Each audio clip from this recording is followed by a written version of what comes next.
کے گھر کی چھت پر کوئی بلی رو رہی ہو تو کیا آپ نے کبھی سوچا کہ یہ کیوں ہو رہا ہے؟ کیا آپ کو نہیں لگتا کہ یہ کوئی اشارہ ہو سکتا ہے؟ کیا یہ ممکن نہیں کہ اللہ تمہیں کسی آزمائش سے خبردار کر رہا ہو؟ یہ سب محض اتفاق نہیں بلکہ قدرت کے بھیجے ہوئے اشارے ہوتے ہیں۔ اللہ تعالیٰ نے اپنی مخلوقات میں ایسی نشانیاں رکھی ہیں جو غافلوں کو بیدار کرنے کے لیے کافی ہوتی ہیں۔ بعض نشانیاں ہمیں جھنجھوڑنے کے لیے بھیجی جاتی ہیں۔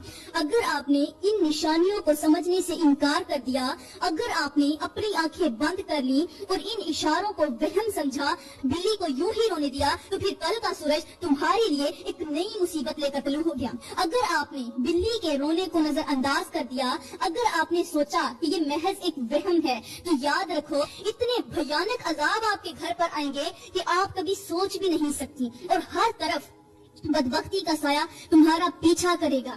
اگر آپ نے بلی کے رونے کی حقیقت کو سمجھ لیا تو شاید تم خود کو آنے والے عذاب سے بچا سکو۔